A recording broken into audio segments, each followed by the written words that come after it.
Live.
Thirty seconds.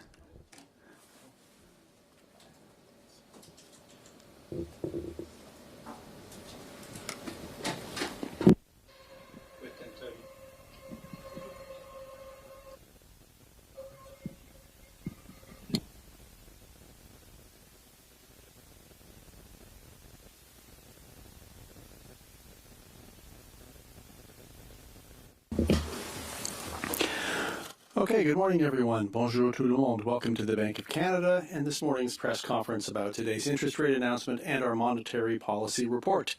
Le gouverneur Macklem va prononcer une déclaration préliminaire et ensuite on va tourner aux questions de médias. After his opening remarks, Governor Macklem and Senior Deputy Governor Carolyn will be happy to take your questions until roughly 11:15. Alors, Monsieur Macklem, à vous la parole. Thank you, Paul, and good morning, everyone. I'm very pleased to be here with the Senior Deputy Governor to discuss our monetary policy decision and our outlook for the Canadian economy. Today, the bank lowered the policy interest rate a further 25 basis points, bringing it to 2.25%. This was our second straight cut and reflects ongoing weakness in the economy and contained inflationary pressures. Today, we also published our outlook for the Canadian economy. Putting those two things together, we have four main messages. First, U.S. tariffs and trade uncertainty have weakened the Canadian economy. We expect very modest growth through the rest of the year, with some pickup in 2026.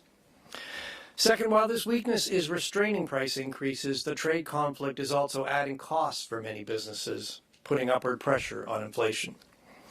We expect these opposing forces to roughly offset, keeping inflation close to the 2% target. And third, to support the economy through this period of adjustment, we have lowered our policy rate by 50 basis points over the last two meetings and by 100 basis points since the start of the year. Finally, the weakness we're seeing in the Canadian economy is more than a cyclical downturn. It's also a structural adjustment. The U.S. trade conflict has diminished Canada's economic prospects. The structural damage caused by tariffs is reducing the productive capacity of the economy and is adding costs. This limits the ability of monetary policy to boost demand while maintaining low inflation. Aujourd'hui, La banque Today, a de nouveau réduit the le taux bank lowered directeur the de policy 25 points interest rate base a further pour le faire 25 passer basis points, à 2,25%. bringing it to 2.25%. C'est une deuxième baisse de suite qui This reflète la was our faiblesse second actuelle de straight cut l'économie and et le fait reflects que les ongoing pressions weakness in the economy and sont contained contenues. inflationary pressures. On publie également Today, aujourd'hui we nos also perspectives published pour our l'économie outlook for canadienne. the Canadian economy. On a quatre grands messages. We have four main Premièrement, messages today. les droits de douane First, américains et U.S. l'institut tariffs and commercial trade ont uncertainty affaibli have l'économie weakened the Canadian canadienne. economy. La croissance devrait être We très expect modeste very jusqu'à la modest fin de growth l'année, through the rest of the year, puisse se redresser un peu with some en pickup in 2026. 2026. Deuxièmement, Second, même si la faiblesse de l'économie while limite this les weakness hausses de is prix, restraining le conflit price commercial increases, the entraîne aussi trade des coûts conflict is supplémentaires also pour adding beaucoup costs for d'entreprises. many businesses, Et ça crée des pressions putting à la upward hausse sur pressure l'inflation. on inflation. Ces forces opposées devraient We plus ou moins expect these opposing s'équilibrer, forces ce to qui va roughly garder offset, l'inflation proche de la keeping cible de inflation 2%. close to the 2% target. Et troisièmement, pour And soutenir third, l'économie durant to support cette the période economy d'ajustement, through this on a period réduit of le taux adjustment, directeur we de have 50 lowered points our de base policy avec rate nos by deux 50 dernières basis décisions. points over our Au last two total, meetings c'est 100 and points by de base 100 depuis basis le points début de l'année. since the beginning of the year. Enfin, And la finally, faiblesse qu'on the observe dans weakness l'économie we are canadienne seeing est in plus the qu'un Canadian ralentissement economy cyclique. is more than a C'est cyclical aussi downturn. une transition It is structurelle. also a structural Le conflit transition. commercial avec les The États-Unis U.S. a trade affaibli conflict has les diminished perspectives Canada's économiques economic du Canada. prospects, Les dommages and the structurels structural causés damage par les caused droits by de douane tariffs réduisent is notre reducing capacité our de productive production capacity et amènent des as well coûts as adding supplémentaires. costs. Ça limite la This capacité de la limits the politique ability monétaire of à monetary stimuler la policy, demande policy tout to en boost maintenant demand while l'inflation maintaining à un low niveau inflation. bas. For the first time since January and the start of the trade conflict, the bank is publishing a baseline outlook for economic growth and inflation rather than alternative scenarios. It's now been more than 6 months since we have been living with U.S. tariffs. And while U.S. trade policy remains unpredictable, its impacts are becoming clearer. So let me expand on what we're seeing in the economy and how that played into our deliberations. While the global economy has been resilient to the rise in U.S. tariffs and increased uncertainty, the impacts are becoming more evident. Trade relationships are being reconfigured, and uncertainty is dampening investment in many countries. In Canada, the impacts of U.S. trade policy are already clearly evident. GDP contracted 1.6% in the second quarter as tariffs and uncertainty reduced exports and business investment.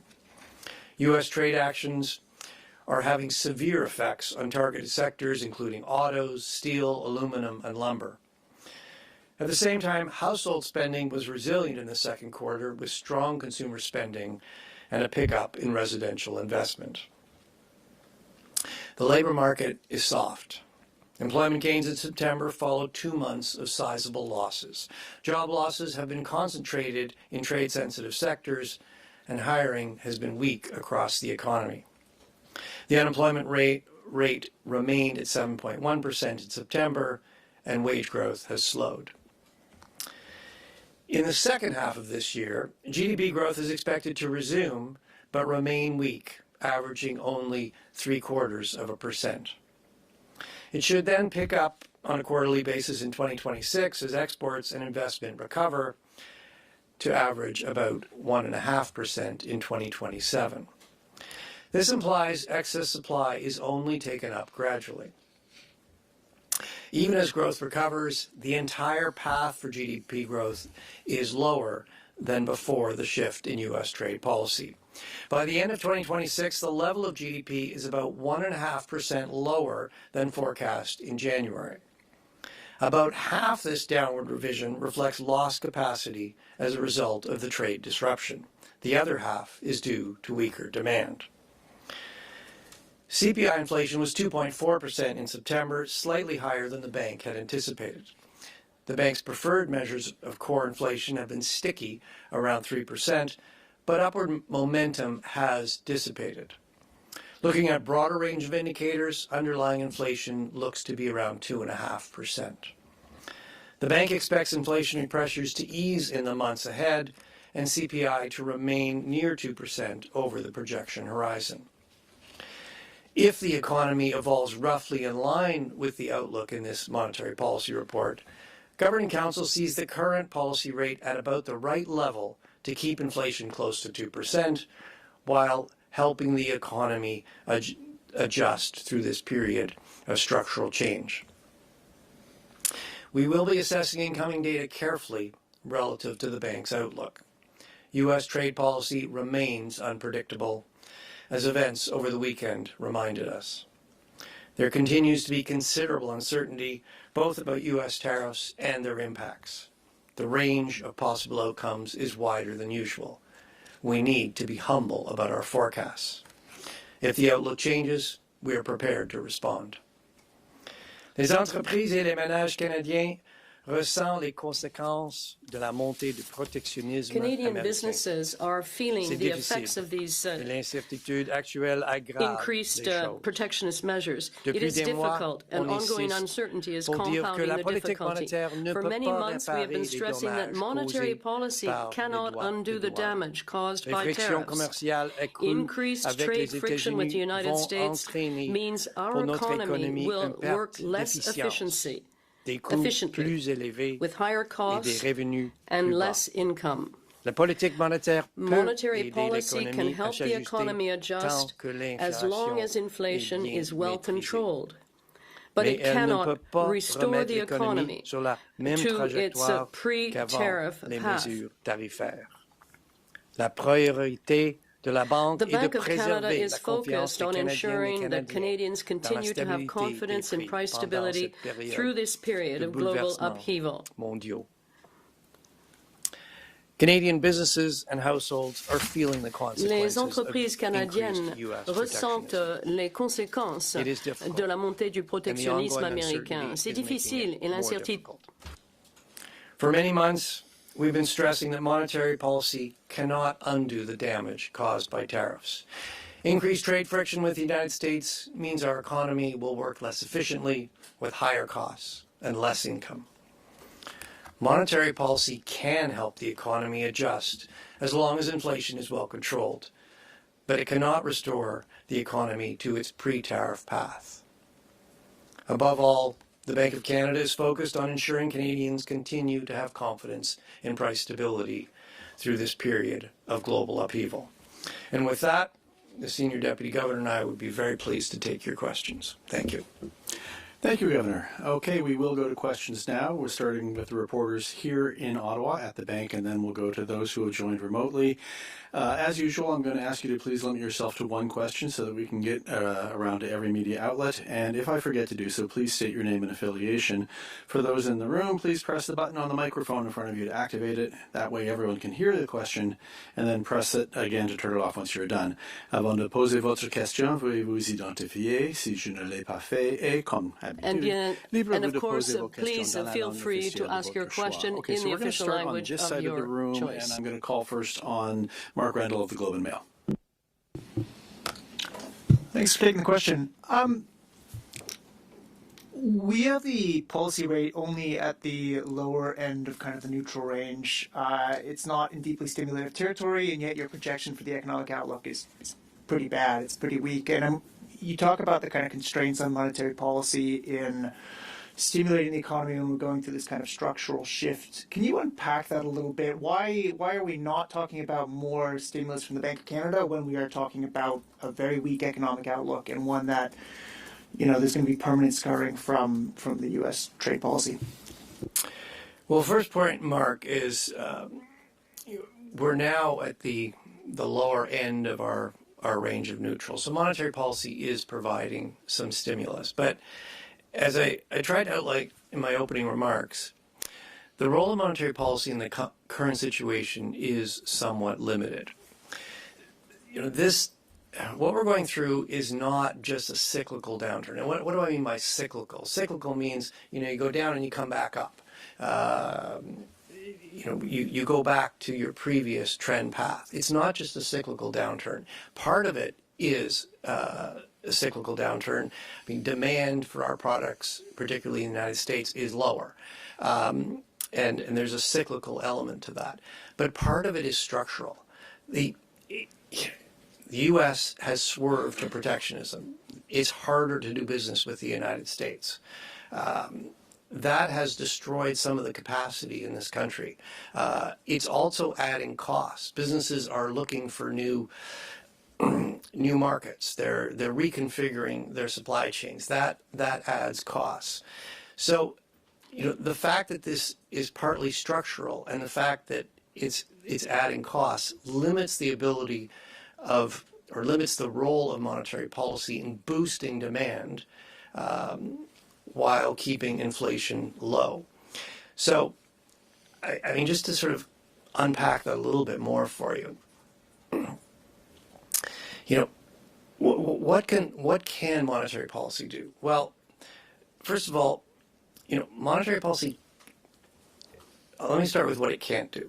I mean, monetary policy can't target specific sectors. It can't target the hard-hit sectors, aluminum, steel, autos. It can't help companies find new markets. It can't help companies reconfigure their supply chains. What it can do is it can try to mitigate the spillovers from the hard-hit sectors to the rest of the economy, and it can try and help the economy adjust to this structural change. But its role is limited because, as I said, this is more than a cyclical downturn. It's a structural change. There are added costs that limits how much we can boost demand and keep inflation well controlled. Okay, I'm going to go now to Jordan Gowling from the Financial Post, please. Are you signaling that your job is done today? And is it now in the hands of fiscal authorities to help households and businesses further adjust to this, what you call structural transition in the economy? And I know you like to stay in your lane, but is there anything you're looking at in terms of what fiscal policy should deliver next week? You're right. I do like to stay in my lane, and I will stay in my lane. But let me just get back to the first part. Look, our job is never done. The economy is always evolving. There is a lot of uncertainty out there. And, if we needed a reminder over the last weekend, we got one with President Trump's most recent comments. There's a lot of uncertainty about U.S. trade policy. There's still a fair amount of uncertainty about, what is the impact of U.S. tariffs on the Canadian economy? How does this structural change play out? So what all that means is, yes, we've published an outlook today, but there is a wider than usual range of outcomes around that outlook. What we're going to be doing is we're going to be assessing incoming data relative to this outlook that we have published. And look, if the outlook changes, materially, we're prepared to respond. But yes, our message today is that, with the cut we made today, and with this, and if things evolve broadly in line with this outlook, we think the monetary policy or the current policy rate is about right to support the economy and maintain low inflation. And with respect to fiscal policy, look, we're all going to see the budget next week. Let's just wait for that. As we always do, we will take on board the new fiscal outlook in our projections.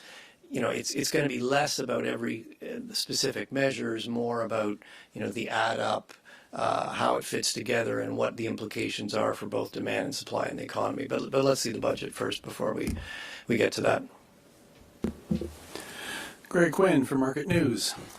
Good morning. I want to ask about the listing of the Canadian dollar as part of the upside risks to the inflation outlook, and come back again to the idea that in past downturns, the Canadian dollar was seen as a shock absorber. It would tumble, help exports, but also change the inflation outlook.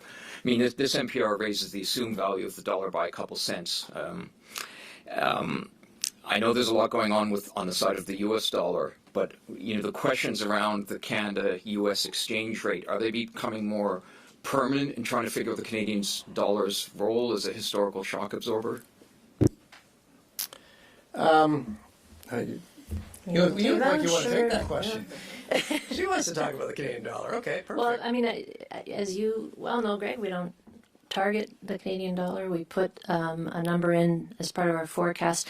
I mean, in the type of shock we're dealing with, a trade shock, the Canadian dollar is a key factor. It's a key input to how we think about what's going on in the economy. It's still playing its shock absorber role. I mean, the things that are moving the Canadian dollar are the same things that always do. So there's the price of oil, there's expectations around monetary policy, and then there's just sort of the sentiment around global risk. Some of those correlations have been a bit less tight than they've been historically, but basically the Canadian dollar is behaving the way it usually does and the way it's meant to inside of our monetary policy framework. So Not much more to say than that. Okay, sticking on this side of the room, let's go to John McFarland from Yahoo Finance, please. Hi, good morning. You've noted that household spending has been resilient so far, even as exports and investment have weakened. But the NPR projects consumption growth to slow quite a bit in the next 2 years. So I want to know how you're thinking about what's going to drive that deceleration and where you get confidence that it's going to fade when it's been holding up. Well, if it's stronger than we forecast, great. But consumption growth was particularly strong in the second quarter, and we also saw a pickup in residential investment. Looking forward, we do expect some ongoing resilience in consumption and housing. We do expect consumption to continue to grow. We expect some modest recovery in housing. And that is an important factor that, we don't have a lot of growth in the forecast. Growth's modest, particularly in the near term, before picking up next year.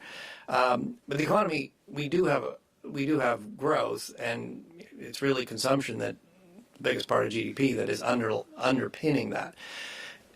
Growth is very weak in the near term because of exports and investment. You start to see growth pick up next year and in 2027 as exports and business investment start to recover. So, what's underpinning consumption growth? Well, we've seen some further easing in financial conditions. We've lowered interest rates a further 50 basis points. That will, those factors will provide some support from consumption growth. But there's also some drags on consumption growth. Uncertainty is elevated. Hopefully, things become clearer and that takes down the level of uncertainty facing households and businesses. The other factor is, the unemployment rate at 7.1% is certainly above normal. People, particularly in affected sectors, are feeling uncertainty about their jobs. When you're uncertain about your job, you're much more cautious about your spending. So those are some factors that are likely to weigh on consumption. So we don't think consumption is going to stay as strong as it was in the second quarter. We do think it's going to be resilient. It's going to be a source of growth, but we expect the pace of consumption growth to moderate. The other factor I should have mentioned is population growth is pretty low in the forecast. So if you've got less new consumers in the economy, you're going to get less consumption growth. Just a detail to add to all of the points the governor just made. We also saw consumption starting to draw a bit on savings. So that would suggest it's likely to slow too, right? So. Okay, we'll go to Annie Bergeron-Oliver from CTV, please. Hi, thanks for taking our questions. Given the close trading relationship that we have with the United States, what do you see as the most concerning long-term impact of Trump's trade policies? And also, what is your message to struggling businesses and job seekers about how bleak the economic forecast is? Well, maybe we'll tag team on this one, but look, I think the reality is. Open trade with the United States has benefited both our countries for many years now. It allows for a more efficient allocation of production. It allows us to specialize in the production of certain goods, export those, import goods from the United States that they specialized in. We can both benefit from economies of scale. We can benefit from expertise, different resource endowments across the country. Increased trade friction with the United States means all that works less efficiently. And unfortunately, what that means is that unless something else changes, our incomes will be lower than they otherwise would have been. They'll grow, but they'll grow along a low. This was the old path. Now there's a new path, which is below the old path. There are things the country can do to try to bend that curve up. But those aren't things monetary policy can do. These are more structural changes. I mean, fundamentally, as the senior deputy governor has hammered many times, we need to get our productivity growth up. And if we can do that as a country, we can bend that curve up. So, I mean, I think what's most concerning is that unless we change some other things, our standard of living as a country, Canadians, is going to be lower than it otherwise would have been. Yeah, and in terms of our message about the outlook, I mean, I think particularly if you talk to people in the sectors most affected by trade, they don't need us to tell them that things are tough out there. But what we can tell them is we're going to do our job. We're going to support the economy and the transition as much as we can, but we're going to make sure that we don't add an inflation problem to a trade problem. Okay, let's go to the other side of the room now, and I'll call on Pramit Mukherjee from Reuters, please. Governor, you have said that if the outlook materially changes, then you will respond. In your view, what is a material change? How will you define this material change? Well, how about this? I'll tell you when we see one. Look, I can't. I think one of the benefits of getting back to an outlook, we still have those scenarios, and they're still useful given the amount of uncertainty there is out there. But one of the advantages of getting back to a base case outlook is we can now assess the incoming data relative to that outlook. And what do I mean by material? It's not 1 month of data that shows some shift. You need to see some accumulation of evidence that you're coming in, below that forecast or above that forecast enough that it actually changes your outlook of the future. If something comes up a little above, but we think it's just going to come back roughly to the forecast, that's not a material change. But if the outlook really changes, yes, we're certainly prepared to respond. I hope our message is fairly clear today that with this cut and based on this outlook, we think the current policy rate is about right. But we recognize there's a lot of uncertainty out there, and if things, if the outlook changes, yeah, we're prepared to respond. Okay, Paul Vieira from the Wall Street Journal, please.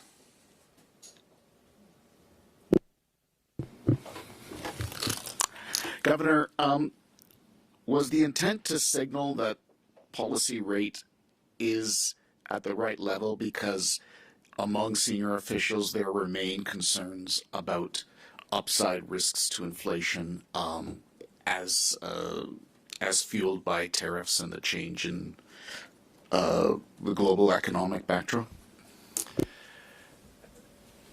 Well, I think an important element is that above all, our job is to make sure that Canadians have confidence in price stability.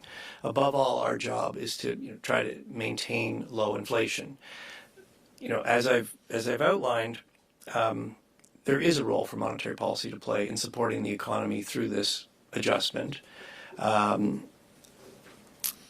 we can't lose sight of our inflation objective. And Canadians have lived through a painful bout of inflation.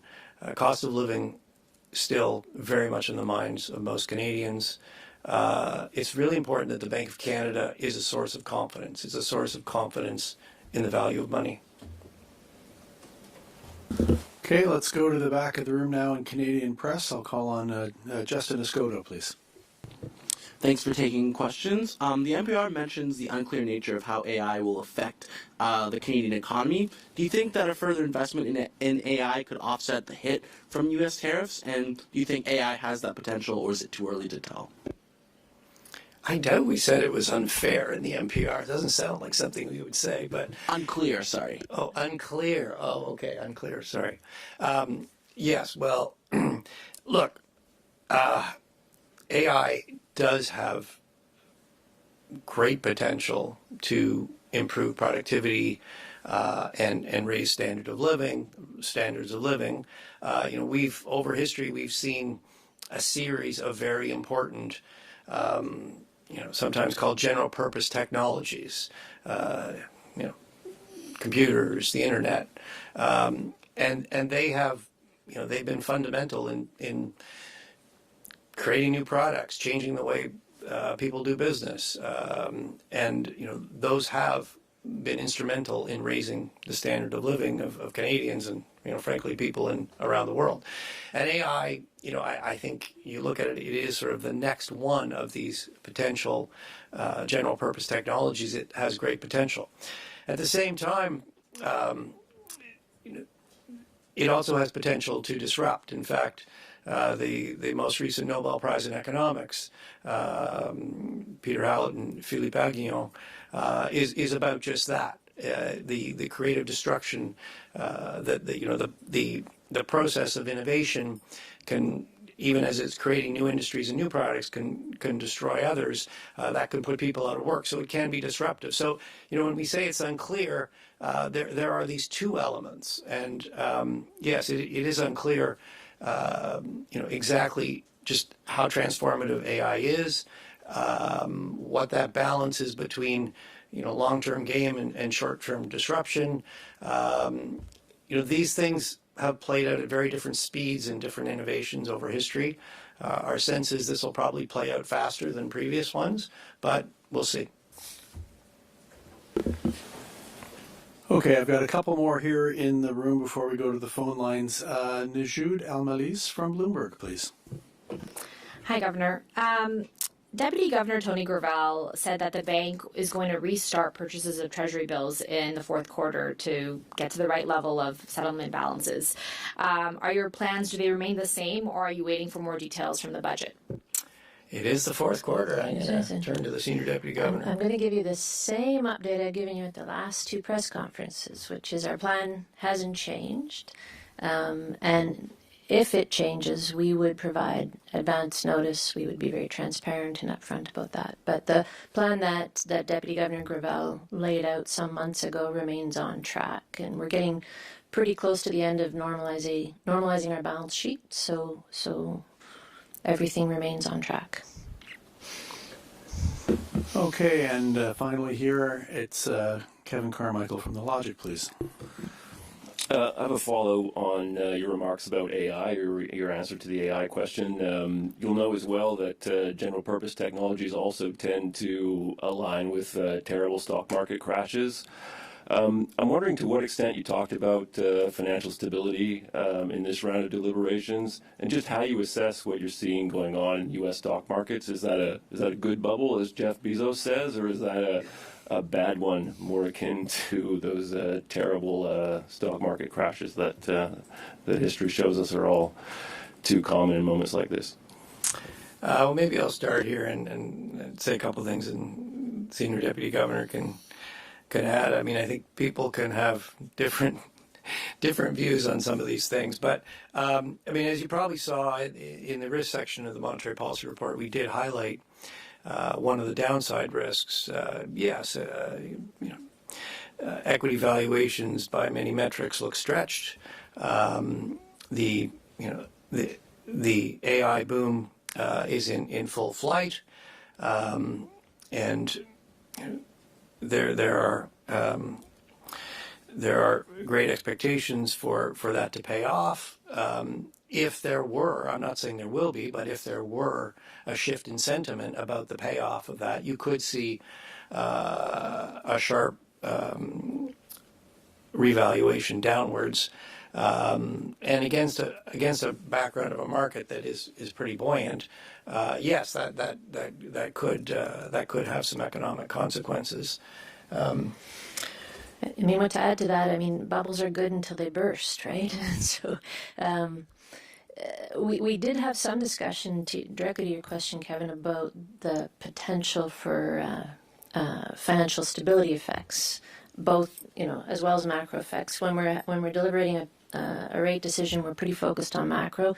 In May, if we're still seeing the type of activity and the type of capital flowing into AI when we do our financial stability report, I'm sure we'll deliberate a bit more on that and the potential risks.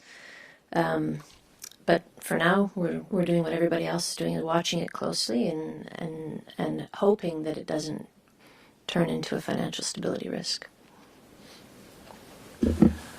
Okay, and I've got two folks now on the line. I'm going to call first on Rob McClister from Mortgage Logic News, please. Good morning. With respect specifically to housing activity, do your models provide any indication of whether a 25 basis point cut is enough to offset the impact of the trade shock and slowing population growth? Or in other words, is there any meaningful risk that cutting rates today could reinvigorate real estate and cause inflation to remain stickier for longer? If I understand your question right, Rob, I think we don't specifically model what a rate cut is likely to do directly on housing activity. I mean, we always look at housing activity as part of the overall economy in every rate decision. I mean, I think the difficult thing about the housing market in Canada right now is there's a lot of regional disparity. I mean, if you look at the big urban centers, Vancouver and Toronto, you're seeing pretty soft activity and some steeper declines, but of course those are on much higher price increases. And you still see pretty acute affordability challenges in those markets. If you move into the prairies, you see a bit more momentum. Housing starts are a bit healthier. Price declines aren't as big there. And then as you go east, you've got even a more balanced market and even a bit of price uptick in the Atlantic provinces. So it's a really diverse housing market right now. There's some more acute challenges in the Toronto area, in the condo market. So we do see some pickup in housing activity in the forecast. You'll see it's in the NPR we published today, but we'll watch it closely. And we will take one final question, and that will be from Anna Pereira of the Toronto Star. Hello, good morning. My question has two parts. So does the Bank of Canada still think that Canada will avoid a recession in 2025? And the second part, I see that you're forecasting some growth in 2026. Where is that growth coming from? Is it from potentially increased government spending or consumer spending or something else? So with respect to recession, the second quarter was negative. Negative economy contracted 1.6% in the second quarter. Our outlook has growth resuming, but certainly in the second half of this year, we expect that growth to be very modest. Specifically, we're monitoring only half a percentage point of growth, 0.5% in Q3 and 1% in Q4. So certainly, for Q3, it's positive, but it's pretty close to zero. And when you're forecasting a small positive, you can't rule out that there could be a small negative. So yes, we could get two negative quarters. That's not our forecast. We're forecasting modest growth, but we could get a couple of negative quarters. I guess what I would emphasize is, look, whether it's Q3, Q4, small positives, small negatives, they're not going to feel very good. This is pretty modest growth, even in our forecast. And the other thing I would stress, though, is that what we're not forecasting is a sharp downdraft in the Canadian economy with a big rise in the unemployment rate, which is what is typical of recessions. But if you're just looking at sort of the quarterly growth profile, our own forecast is positive but very modest in the near term, and then picking up. So what is supporting growth, and why do we think it will pick up? So consumption and housing actually have been pretty resilient. They were actually quite strong in the second quarter in terms of growth rates. We think consumption growth will moderate for a number of reasons: job uncertainty about jobs, lower population growth. But it is being, we by lowering interest rates, we are providing a bit more support to consumption and housing. So we expect that they will continue to contribute to growth. Government spending is also contributing to growth in our forecast. That will also help support growth. What's weak in the near term is exports and business investment, and that's why growth is so weak through the second half of this year. Coming into next year, they start to recover, although their path is permanently lower. But they do start to recover, and with that, GDP growth picks up in 2026 and 2027. And that will conclude today's press conference. So thank you, Governor, Senior Deputy Governor. Thanks all of you for joining us. We'll see you next time. Go Jays. Go Jays. Yes, go Jays. Thank you all.